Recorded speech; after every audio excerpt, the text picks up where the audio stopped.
Close your eyes, take a slow breath, and allow yourself to drift backwards through the endless corridors of time.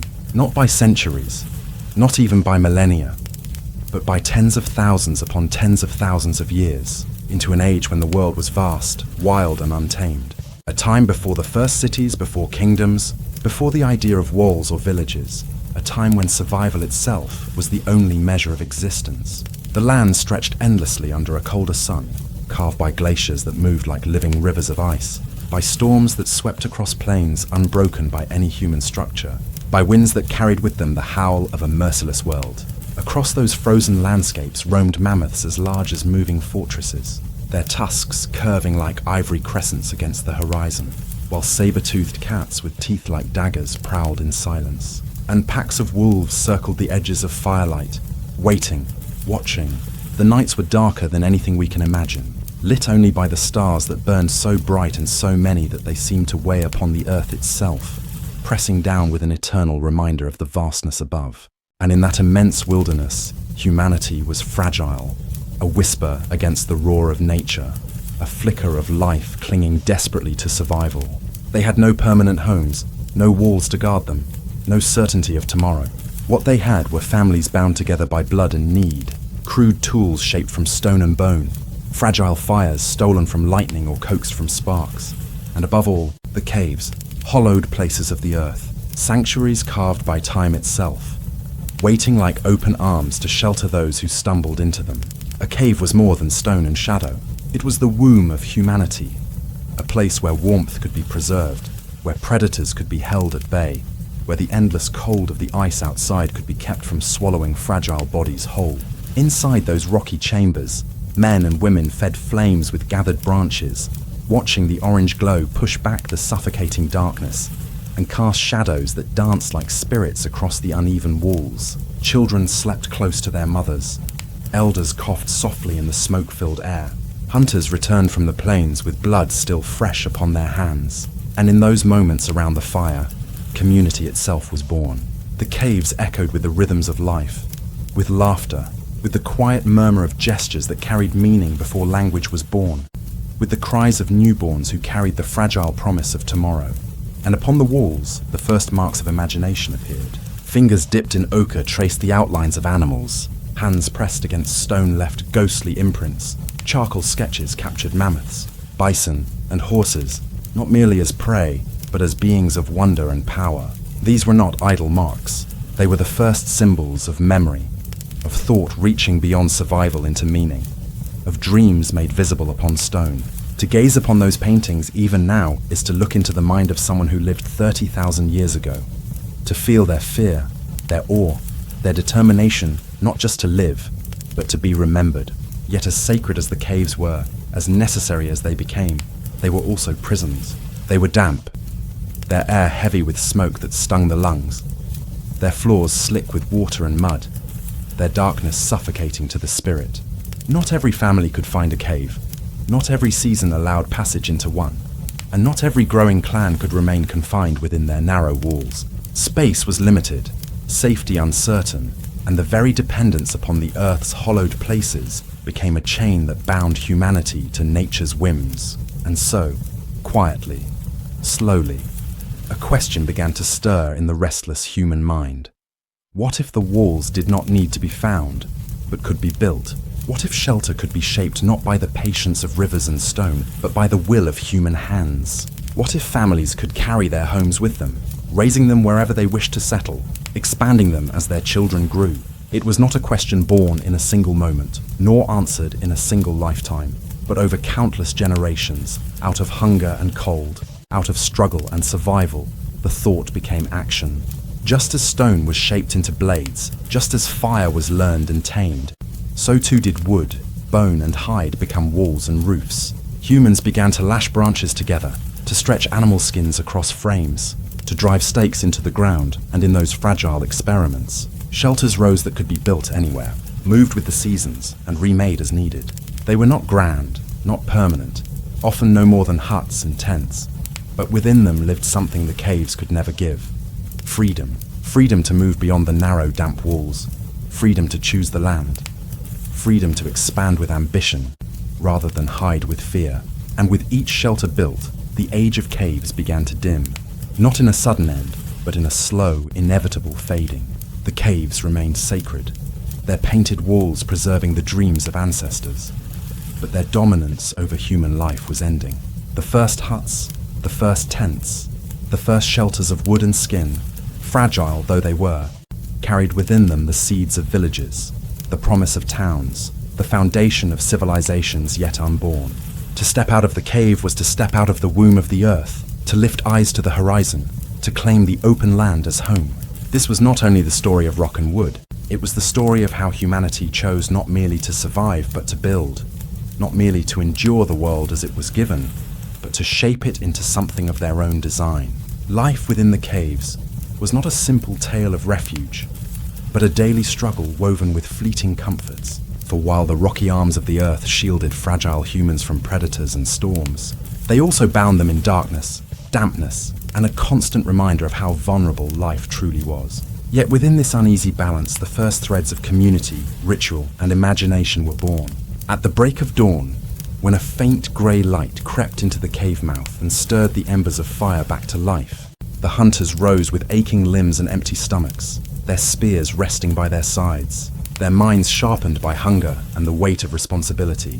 For without their success, the children would go unfed, and the fire would burn only for warmth, but not for strength. They stepped cautiously into the wilderness, their eyes scanning the horizon for movement, searching for bison, deer, or the distant silhouettes of mammoths that were both terror and salvation, while wolves stalked the edges of their paths, ready to strike at the weak or wounded.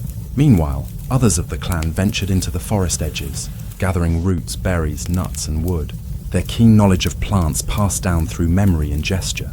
For without fuel, the sacred flame would die, and without its glow, the night would swallow them whole. Within the cave, children lingered close to the embers, shaping stones into crude toys, mimicking the actions of their elders with sticks and bones, their laughter echoing faintly against the damp stone walls, proof that innocence could survive even in the harshest world. The elders, their bodies frail but their minds heavy with memory, instructed the young through sounds, signs, and careful demonstration, teaching them how to strike stone against stone to make blades, how to coax sparks into fire, how to track the paths of herds across the frozen plains, for they knew that knowledge was survival, and memory was more precious than flesh. Smoke curled upward, filling the cave with a haze that burned the eyes, and the steady dripping of water from the ceiling marked the passing of hours, as if the earth itself counted time for them. Nightfall brought a fresh wave of danger as predators roamed near, their eyes glowing faintly beyond the reach of firelight. Yet within the circle of flame there was a fragile world of warmth, safety, and belonging. It was in these hours of firelight that the earliest whispers of imagination were born. For the cave walls became canvases where hunters dipped fingers in ochre and charcoal, sketching the great beasts they pursued, tracing their own handprints as silent declarations of existence, painting not only survival but reverence, not only fear but hope. These images, simple yet profound, were the first sparks of art, the first stirrings of a mind that sought to reach beyond the present moment, to hold memory and dream in a form that might outlast the fragile body. And yet, as sacred as these caves were, they also revealed their limits with cruel clarity. The air was thick with smoke that weakened lungs, the ground slick with mud and dripping water, and the narrow walls confined the growing families who pressed against their boundaries, while outside countless others wandered without refuge, exposed to storms and beasts, left to the mercy of chance. In that contrast, a quiet restlessness stirred in the human spirit. For the caves were gifts of nature, but they were not choices, and reliance upon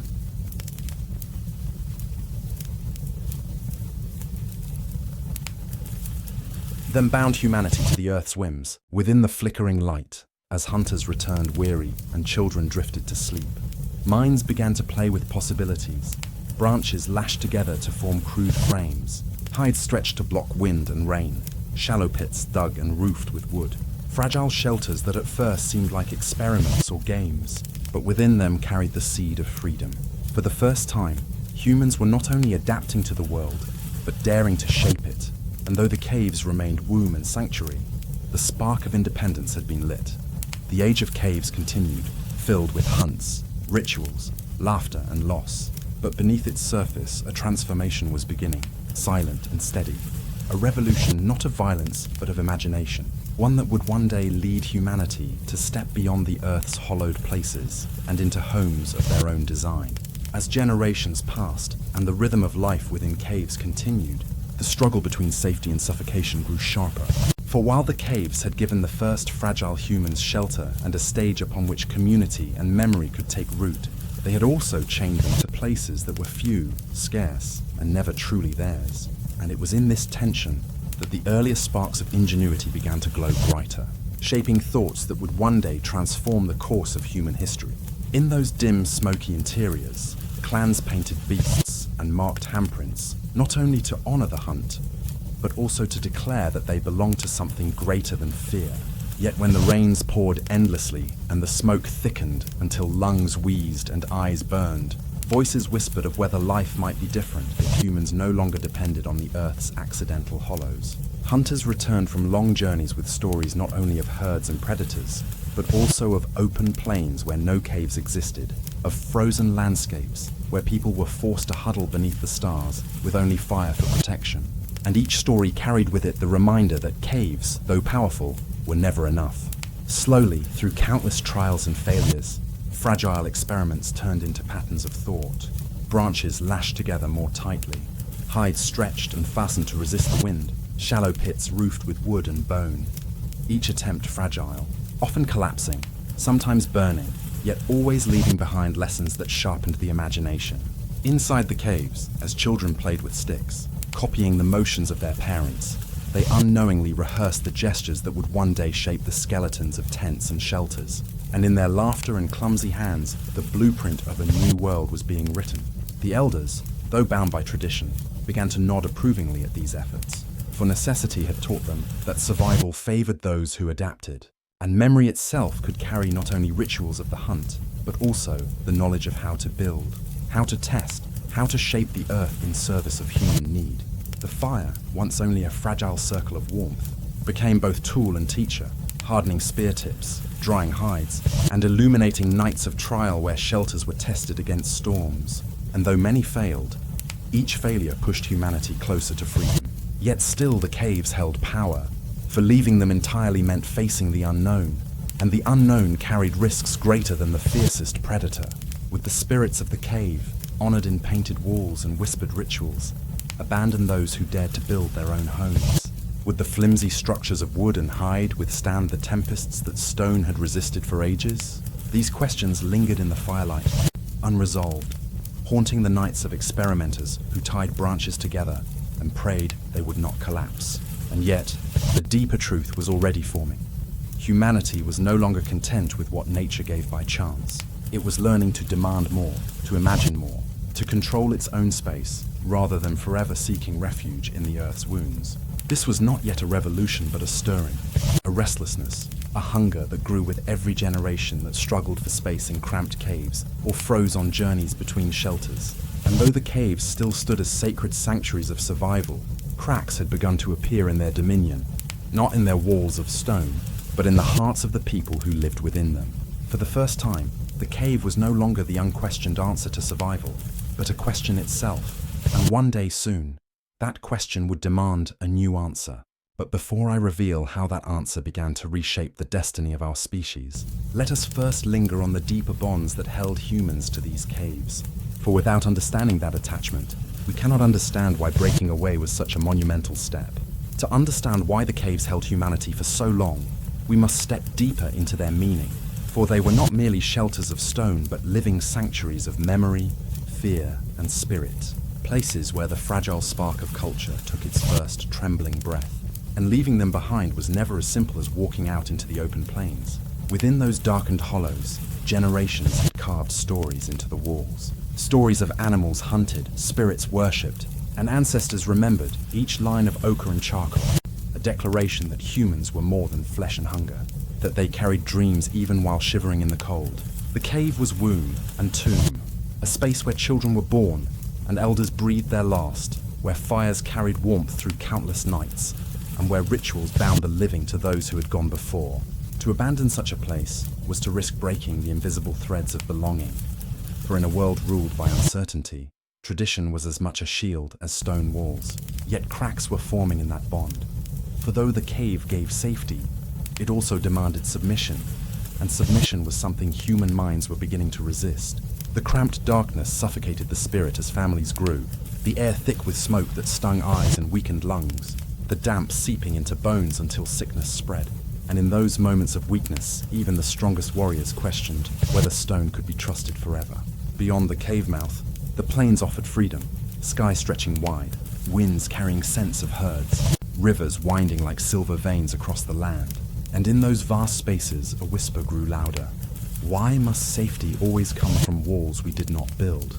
Why must shelter always belong to the earth rather than to us? The experiments of branches and hides were no longer mere games, but desperate necessities. As clans without caves were forced to innovate or perish, and slowly, almost invisibly, the idea of human-made shelter took root in the imagination of many. Still, fear clung like a shadow. For what if the spirits of the cave, honored for so long, turned against those who abandoned them? What if flimsy walls of wood collapsed in the storm, leaving children exposed to the claws of predators? These doubts swirled like smoke, thickening whenever shelters failed. Yet each attempt sharpened skills, taught new tricks of binding, new methods of layering hides, new ways of choosing strong branches over weak. The cave remained a sacred fallback, yet it no longer held unquestioned dominion. And once the human spirit begins to question, change becomes inevitable. To leave the cave was not only to step into a new kind of shelter, but to step into a new identity, to declare that survival would no longer be dictated entirely by the whims of nature, that humans could carve their own space in the world. But this shift was not sudden, nor was it easy. And before I tell you how the first true human homes began to rise, we must first witness the struggles, the failures, and the quiet rebellions that marked the beginning of this profound transformation. The fragile flame of innovation flickered against the cold winds of fear, yet it refused to die. For once, humans tasted the possibility of creating shelter with their own hands. They could no longer forget it. And though many returned to the caves after failed attempts, each failure left behind knowledge that strengthened the next attempt, weaving a slow but unstoppable thread of progress. In the beginning, these shelters were little more than temporary escapes. Flimsy frames of wood covered with hides, easily torn apart by storms or gnawed by animals. But they taught an invaluable lesson. Location mattered, placement mattered, the angle of the wind, the slope of the ground, the resources at hand. All became part of a new kind of wisdom that humans began to pass down alongside hunting strategies and fire-making techniques. The cave had always dictated where people lived, but now, for the first time, humans were learning to dictate where they themselves would settle. And that shift carried with it an intoxicating sense of freedom. With every clan that dared to build, the designs grew stronger. Mammoth bones were driven into the ground like pillars, massive tusks arched into frames, hides stitched more tightly, mud and clay smeared into seams to block the chill, and stones stacked around the base to anchor walls against the wind. The shelters were still imperfect, still fragile, yet they carried something caves could never offer: choice, mobility, the ability to move where herds roamed, to follow rivers, to settle on open plains where caves were nowhere to be found. This freedom came with risks, and many still feared the wrath of unseen spirits tied to the caves. But as generations passed, and as children were born not in stone hollows, but beneath roofs their families had built, the memory of caves as the only sanctuary began to loosen its grip. Art followed them too, for ochre and charcoal did not remain bound to walls of stone. Now they painted on hides, carved into bones, scratched into wood, carrying their stories wherever they went, proof that spirit was not tied to caves, but to people themselves. And yet the caves were not abandoned entirely, for in times of great storms or danger, clans still sought their refuge, still lit fires within their dark bellies, still honored the spirits painted on their walls. But the relationship had changed forever. Humans now knew they had another way.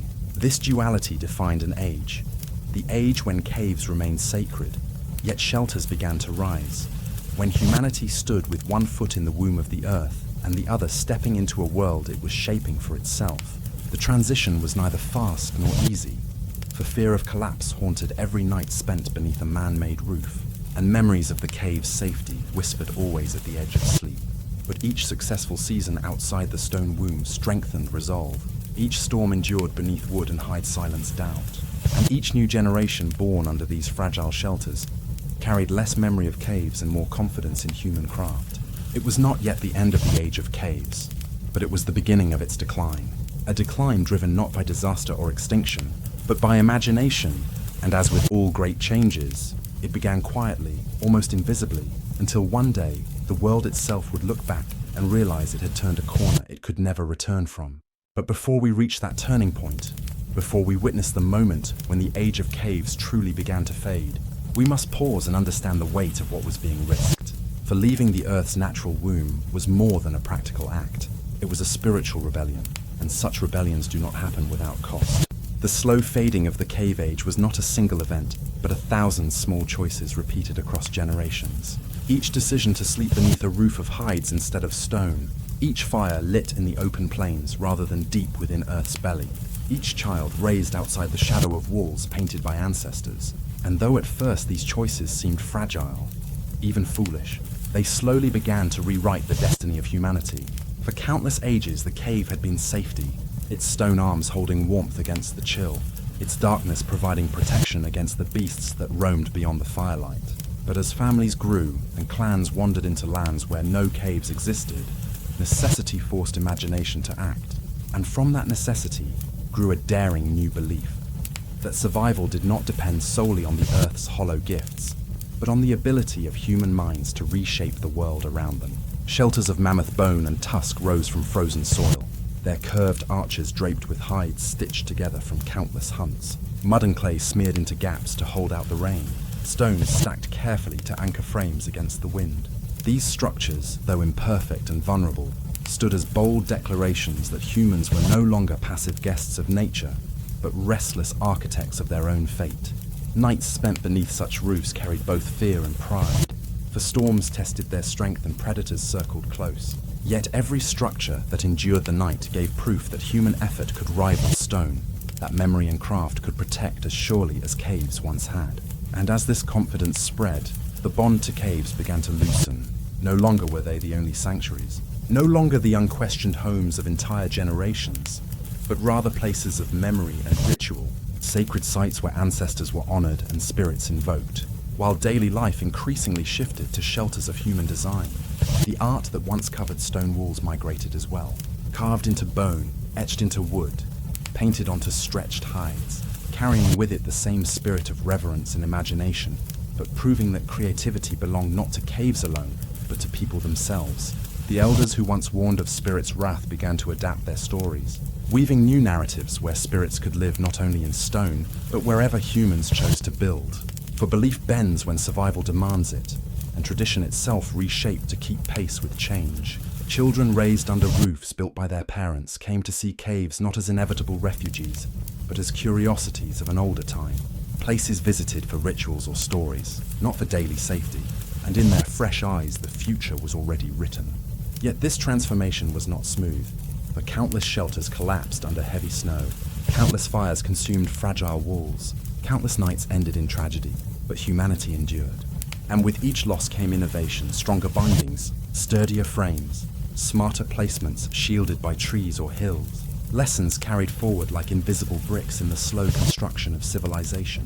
What once seemed rebellion now seemed wisdom, what once seemed fragile now seemed resilient, and little by little the Earth's stone womb, once the only hope of survival, became less necessity and more memory, fading quietly into the background of human life. This was not yet the birth of villages or cities, but it was the beginning of the idea that humans could live anywhere they chose, shaping the land with thought and effort, claiming freedom not just from predators or storms, but from the limits of chance itself.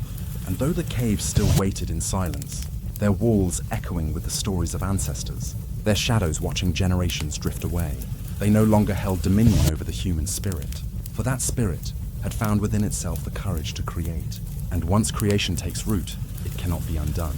But before we see how these fragile shelters hardened into permanence and reshaped the very meaning of home, we must pause here in this age of fragile courage, where each shelter built was not only a structure, but a statement, a whisper into the wilderness that said, we are no longer only survivors, we are builders, and the world itself will never be the same again. The slow drift away from caves and into shelters of human design was more than a change of walls and roofs. It was the silent birth of a new way of seeing the world. For with every fragile frame of branches tied together, every hide stretched and stitched across bones, every layer of clay smeared into gaps to shield against rain, people were not only creating places to survive, but also beginning to carve identity into space itself, something no cave had ever truly allowed. The cave had been a gift of the earth, a ready-made refuge that asked nothing of its inhabitants but obedience. Yet a shelter built by human hands demanded imagination, effort, persistence, and cooperation. And in this difference lay the seed of a revolutionary truth. That home was no longer just where nature allowed one to live, but where human minds and hands chose to make it. Families who once slept in the same shadowed chambers that their ancestors had used for centuries now stood beneath roofs that belonged to them alone. Roofs that reflected not timeless stone, but the labor of their own days. The hunts they had endured, the hides they had scraped, the bones they had lifted. And in that reflection, a subtle pride grew, a pride that could not exist within the impersonal permanence of caves. Each structure was fragile and temporary, vulnerable to storms, fire,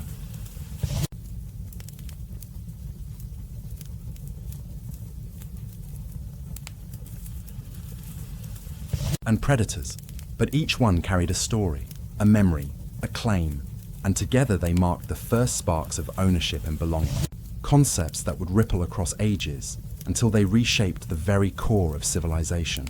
With every migration, shelters improved, frames braced against winds, trenches dug to channel rainwater away, stones arranged in protective circles, fire pits designed to hold embers through the night, and these refinements spread from clan to clan, building a collective memory of craft that grew stronger than the cave's eternal embrace. Yet the caves did not vanish. They remained as sacred sites, places to paint the old stories, to bury the dead, to whisper to the spirits of ancestors. But their role in daily survival dwindled, their power fading as humans discovered that security could be shaped, not merely found.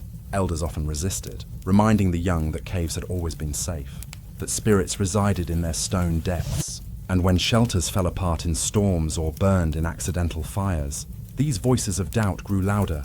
But necessity is relentless, and each failure became a lesson, each disaster a teacher, and each new shelter a little stronger than the one before. What began as fragile experiments hardened slowly into confidence, and confidence into tradition, until one day children raised beneath handmade roofs thought of caves not as natural homes, but as relics of an earlier time, places of wonder rather than necessity. And with this shift came a deeper transformation. For to live outside the Earth's womb was also to confront the vastness of the world directly, the endless horizon, the countless stars, the full face of the moon, all of which were once feared when glimpsed from cave mouths, but now became companions watched from beneath stitched hides. The sky itself, once a threat, turned into a map, a canvas, a guide, and in learning to live beneath it, humanity expanded its imagination far beyond stone walls. The shelters, though crude, carried within them this daring spirit, for they embodied the belief that humans could defy limitation, that they could choose where to live, how to shape their lives, and what to carry forward into the unknown. It was here, in these small clusters of fragile roofs dotting the plains, that the idea of permanence began to take root, an idea that would one day lead to settlements, to villages, to civilizations. But for now it lingered in quiet defiance, whispered in every fire crackling beneath human-made walls. We are not bound to stone, we are not bound to chance, we are builders, and the world itself will bend to our will. The story of caves and shelters does not end with the sudden silence of a final fire fading on stone walls, but with a long, unbroken procession of choices, so subtle in their moment, yet so vast in their consequence that entire ages of humanity shifted without the people within them even realizing. For what began as a single family daring to sleep beneath a fragile roof of hide and bone grew, through centuries, into a transformation so complete that caves themselves became little more than echoes of what once was. For tens of thousands of years, the cave had been more than a refuge. It was a womb carved by nature, a fortress against predators, a canvas of sacred art, a stage where ancestors whispered their stories into the flickering glow of fire. And to step away from that sanctuary was to step into uncertainty, into storms, into hunger, into danger, Yet the human spirit chose the uncertain path again and again, because in its fragility lay freedom, in its impermanence lay possibility, and in its defiance lay a vision no cave could contain. The shift was not easy, nor was it complete in a single generation. There were collapses that buried families, storms that tore apart fragile frames, nights when elders shook their heads and declared that the spirits of caves had cursed those who abandoned stone. Yet each failure became a teacher, each collapse a blueprint for something stronger, and slowly the balance tipped, until the caves that once defined the human story became side notes in a narrative of creation. Children born under roofs stitched with sinew and sealed with clay no longer saw caves as homes, but as places of ritual, of memory, of connection to ancestors. And with this change, the center of life shifted forever outward, away from the dark safety of stone, into the open embrace of the world. Humanity had not simply traded walls, it had traded ways of being, moving from reliance to invention, from obedience to defiance, from passively inhabiting nature to actively shaping it.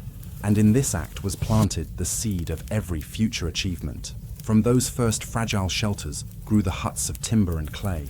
From huts rose villages clustered around fires. From villages came the first stirrings of cities. And from cities came civilizations that spanned continents, built monuments, raised temples, and charted the stars. Yet all of it traces back to that moment when a small band of people dared to believe that they could build a home beyond the cave. And so the caves remain, carved in cliffs and mountains, their walls still carrying the red ochre prints of hands long gone, silent witnesses to the birth of imagination.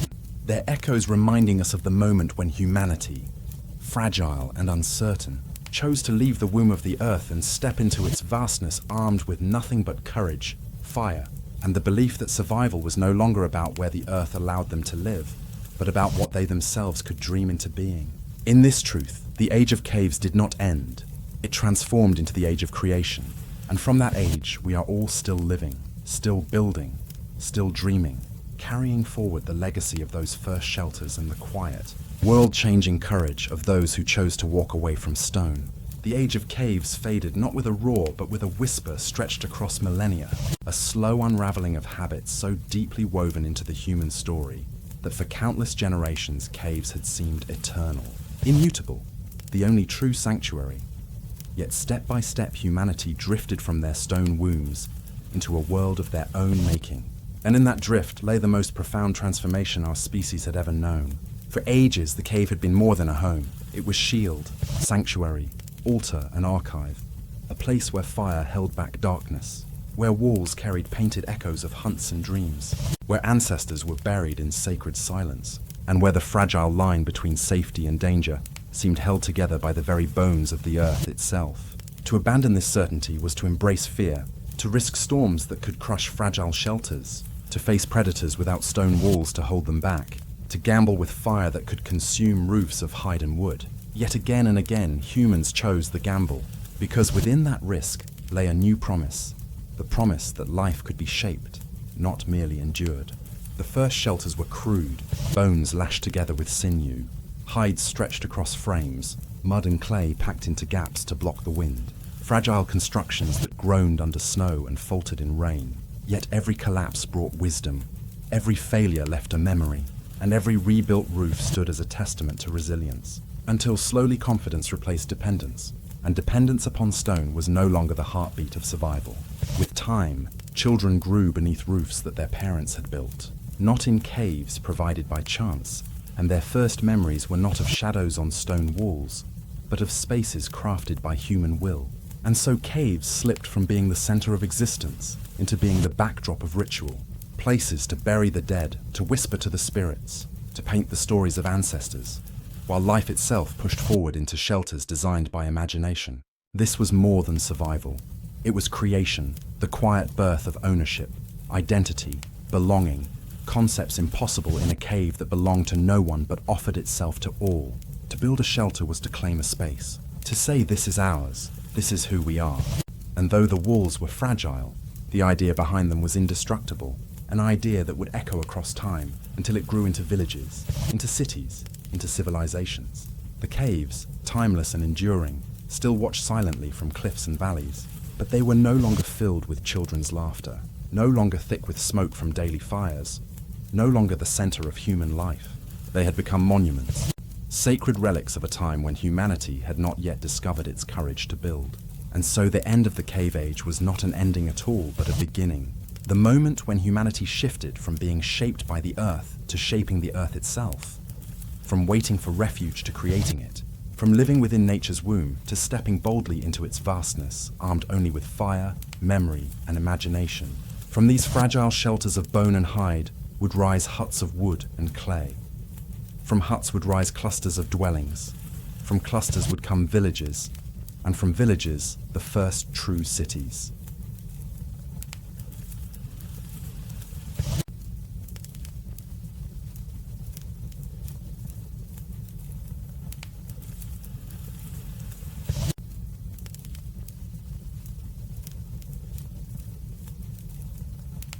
Yet all of that grandeur rests upon the quiet defiance of those who first dared to sleep beneath roofs that were their own.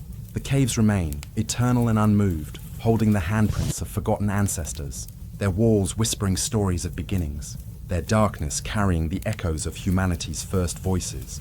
But their role has changed forever, for they no longer cradle the living. They cradle only memory. And in those memories lies the truth, that humanity's greatest step was not leaving caves behind, but discovering that the power to endure was not bound to stone, but to the courage to dream, to build, and to shape the world as it could be, not as it was. The end of the cave age did not arrive as a single moment carved in time, but as an almost imperceptible tide, a gradual retreat that swept slowly across generations, so subtle that no family could point to the night they left stone for good.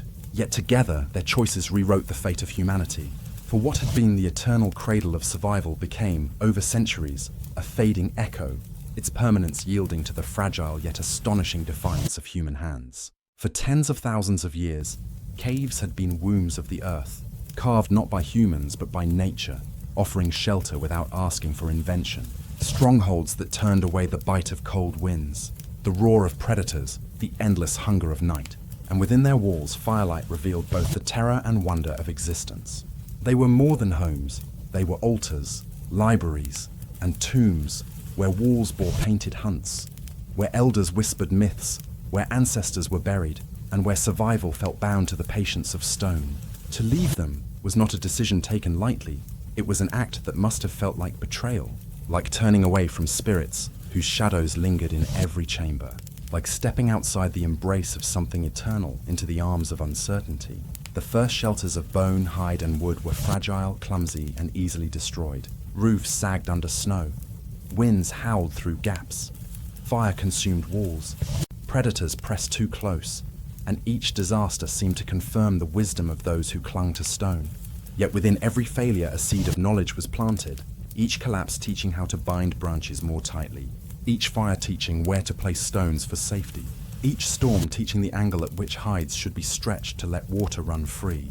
And slowly, painfully, the fragile shelters grew less fragile, carrying forward the resilience of human minds determined to carve space for themselves beyond the accidents of nature.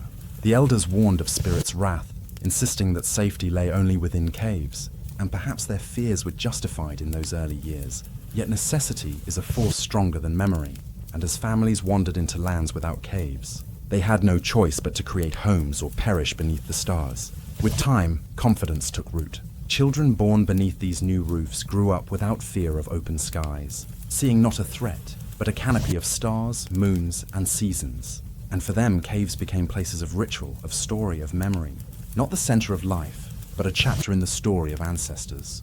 And in that subtle shift, the movement of caves from necessity to tradition, the world tilted forever. Humanity had discovered a truth no predator, no storm, no cave could ever provide. That survival was not bound to stone, but to imagination. To build was to claim ownership, to define a boundary, to create identity. For unlike a cave that belonged to the earth itself, a shelter was born from labor, from hands blistered by shaping bone, from hides softened and stitched, from clay gathered and smeared, from sweat and persistence, and in its walls lay the invisible signature of those who made it. These structures were temporary, sometimes lasting only a season, but their impermanence carried meaning. for they were the first spaces where belonging was chosen rather than given. And from this choice flowed the first sparks of what would one day become villages, agriculture, cities, and civilizations. The caves, though abandoned as daily homes, retained a different power, becoming temples of memory rather than shelters of flesh. Their walls still painted with ochre hands reaching out across time, their chambers still echoing with chants during rituals and burials. And in their silence they held a dual role, no longer cradles of survival, but monuments to origins. Humanity moved outward, shelters rising like fragile stars across the plains, clusters of families bound together by shared fires and shared walls, learning to live not in the timeless permanence of stone, but in the fragile persistence of what they created themselves. And this fragility was not weakness, but power, because it forced resilience, innovation, and adaptation. Traits that would come to define the human journey. The night sky, once feared when glimpsed from cave mouths, became a constant companion, its stars woven into myths, its cycles tracked to guide hunts and journeys. And in this intimacy with the open world, a new consciousness emerged, one no longer bound by the narrow vision of cave walls but stretched across horizons. With every season, the shelters grew more sophisticated. Timber braced against winds, mud hardened into walls, thatched roofs angled for storms, and with each improvement humanity declared, silently but surely, that it no longer needed to accept only what nature provided, for it could carve its own refuge. And so the caves stood in their silence, eternal, patient, unchanging, while humanity moved away, carrying fire, memory, and courage into the open. Yet to say the cave age ended is to misunderstand it, for it never truly ended. It was absorbed, transformed, remembered, its lessons carried in bones and blood, its echoes preserved in ritual, its power transmuted into the act of creation itself. For though no families huddle now in their shadows, though no daily fires burn against their walls, the caves remain as witnesses, their handprints still pressed upon stone, their paintings still whispering of hunts and dreams, their silence still reminding us that before humans became builders, they were children of the earth, held by stone. And in this memory lies the final truth. The greatest leap was not from cave to shelter, from stone to wood, from permanence to impermanence, but from acceptance to imagination, from being shaped by the earth to shaping the earth itself. From those fragile roofs of bone and hide, rose huts of timber and clay. From huts came clusters, from clusters villages, from villages the first cities, and from cities the civilizations that reshaped continents. Yet all of it traces back to those first fragile decisions made in firelight by people who chose to leave caves behind. Their courage was quiet, their shelters were humble, their struggles immense, yet their choice was monumental, for it marked the moment humanity declared not only that it would survive, but that it would build, dream, and transform the world itself.